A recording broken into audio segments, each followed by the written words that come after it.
दोस्तों आज हम बात करेंगे यूरोप के बिल्कुल उत्तरी छोर में स्थित एक बेहद सुंदर और विकसित देश आइसलैंड के बारे में। 1,03,000 वर्ग किलोमीटर में फैला आइसलैंड दुनिया का 107वां बड़ा देश है। आकार के लिहाज से अब भारत के एक राज्य तेलंगाना के बराबर है। चारों तरफ से समुद्री ग्लेशियर से घिरे होने के कारण आइसलैंड अपनी सीमा को किसी भी देश के साथ साझा नहीं करता है। आइसलैंड को कुल 8 राज्यों में बांटा गया है। दोस्तों जैसे न्यूजीलैंड की राजधानी वेलिंगटन दुनिया की सबसे दक्षिणतम राजधानी है, उसी तरह आइसलैंड की कैपिटल रेकजाविक दुनिया की सबसे उत्तरी राजधानी है। साथ ही साथ रेकजाविक को दुनिया का सबसे शांत और सुंदर शहर भी माना जाता है। दोस्तों आइसलैंड की पॉपुलेशन का लगभग 60% हिस्सा अकेले रेकजाविक में ही रहता है। दोस्तों आइसलैंड की पॉपुलेशन मात्र 3,70,000 है, जो हमारे देश के सबसे कम पॉपुलेशन वाले राज्य सिक्किम की भी लगभग आधी है। यहाँ के ज्यादातर लोग ईसाई धर्म को मानते हैं। यहाँ की मुद्रा आइसलैंडिक क्रोना है, जो भारतीय मुद्रा की तुलना में लगभग आधी है, यानी एक आइसलैंडिक क्रोना बराबर 0.57 इंडियन रुपीज। यहाँ का कॉलिंग कोड +354 है और लोग यहाँ पर दाहिनी तरफ गाड़ी चलाते हैं। दोस्तों वीडियो में आगे बढ़ने से पहले वीडियो को लाइक और चैनल को सब्सक्राइब जरूर कर लें।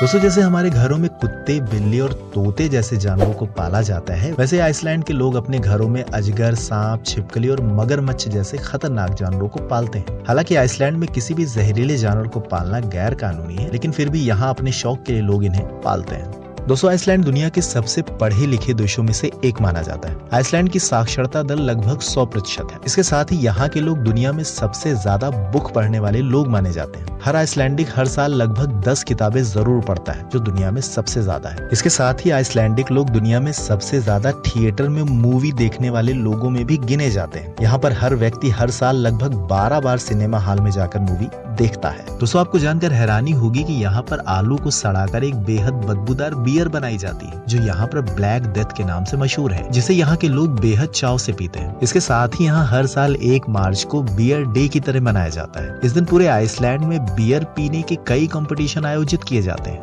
दोस्तों जैसे हमारे तिरंगे में हरा रंग हरियाली का, सफेद रंग शांति का और केसरिया रंग साहस का प्रतीक है, उसी तरह आइसलैंड के झंडे में नीला रंग पहाड़ों का, लाल रंग आग और लावे का और सफेद रंग बर्फ का प्रतीक है। इसके साथ ही झंडे में बना क्रॉस का निशान नॉर्डिक देश के झंडों की एक खास पहचान है। आपको बताता चलूं कि नॉर्डिक देश नॉर्थ पोल पे स्थित 5 देशों को कहा जाता है, जिसमें आइसलैंड, नॉर्वे, फिनलैंड, स्वीडन और डेनमार्क शामिल है और इन सभी के झंडों में क्रॉस का निशान है। दोस्तों आइसलैंड यूरोप का एकमात्र ऐसा देश है जहां पॉर्न देखना गैर कानूनी है। इसके साथ ही यहाँ पॉर्न फिल्मों की शूटिंग करना भी कानूनन अपराध है। इसी कारण यहाँ की कई लड़कियां पॉर्न स्टार बनने की चाहत में आसपास के यूरोपीय देशों में जाके बस रही हैं। दोस्तों आपने बच्चों के चहेते सेंटा क्लॉज का नाम तो सुना ही होगा, लेकिन क्या आपने सेंटा क्लॉज के भाई का नाम सुना है? नहीं सुना?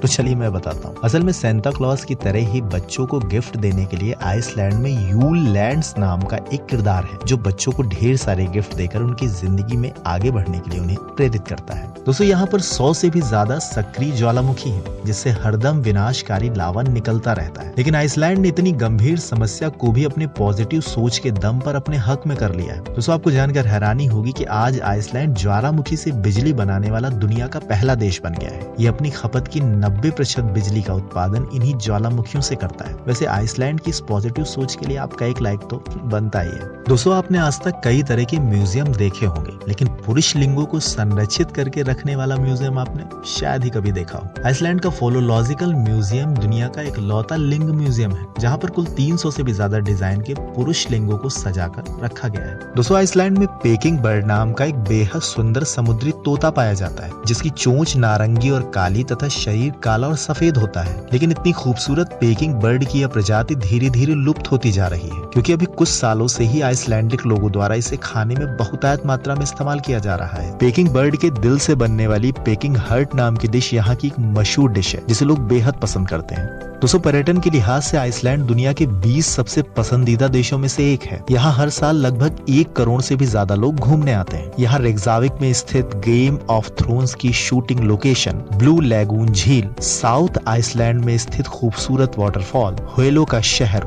हुसाविक और बर्फ में घोड़े दौड़ाने जैसे खूबसूरत नजारों का मजा लिया जा सकता है। दोस्तों वैसे यहाँ का मौसम इतना ठंडा भी नहीं जितना इसके नाम से लगता है। यहाँ सर्दियों का तापमान लगभग 0 से -10 डिग्री और गर्मियों का तापमान 10 से 20 डिग्री तक रहता है। यहाँ घूमने जाने का सबसे अच्छा समय मई से लेकर सितंबर के बीच में होता है, क्योंकि इसी समय यहाँ पर 24 घंटे सूरज दिखाई देता है। यानी इन दिनों में यहाँ रात होती ही नहीं। इसी वजह से यहाँ के काफी लोग आपको रात में 2 बजे गोल्फ खेलते हुए नजर आ जाएंगे। दोस्तों, आइसलैंड के लोग जादुई बौने लोगों की एक काल्पनिक कहानी पर आज भी भरोसा करते हैं। वो मानते हैं कि आइसलैंड के उत्तरी हिस्से में बौने लोगों की एक जादुई और शक्तिशाली प्रजाति रहती है, जो अपने रास्ते में आने वाली सभी चीजों को बर्बाद कर देते हैं। अभी कहानी कितनी सही है कितनी गलत, ये तो वही लोग जाने। दोस्तों, आपको जानकर हंसी आएगी कि यहाँ के लोग इस लैंडिगा नाम के ऑनलाइन डेटिंग ऐप का यूज अपनी सेटिंग करने के लिए नहीं, बल्कि किसी रिश्तेदार से सेटिंग ना हो जाए इससे बचने के लिए करते हैं। क्योंकि यहाँ की आबादी बेहद कम होने के कारण ज्यादातर लोग एक दूसरे को अच्छे से जानते हैं। इसी समस्या को देखते हुए इस ऐप को बनाया गया है। दोस्तों, आइसलैंड अपने खूबसूरत झरनों के लिए पूरी दुनिया में जाना जाता है, लेकिन आपको इन झरनों में नहाने से पहले भी एक बार नहाना पड़ेगा, वो भी बिना कपड़ों के। अब आप कहोगे बागी भाई ये क्या बता रहे हो, क्या हमारे माथे पे कुछ लिखा हुआ है? तो मैं कहूँगा भाई बिल्कुल नहीं लिखा हुआ। असल में इन झरनों में नहाने वाले पानी का इस्तेमाल घर की वाटर सप्लाई के लिए किया जाता है। इसी कारण इन झरनों में किसी को भी कपड़े पहनकर नहाने की इजाजत नहीं होती है। यही कारण है कि यहाँ पर लड़कियाँ आपको कहीं भी बिना कपड़ों के नहाते दिख जाएंगी, और यहाँ के लिए एक बेहद आम बात है। तो अगर आप भी आइसलैंड जा रहे हैं तो झरनों में नहाना और देखना, अरे मेरा मतलब है झरनों को देखना, बिल्कुल भी ना भूलें।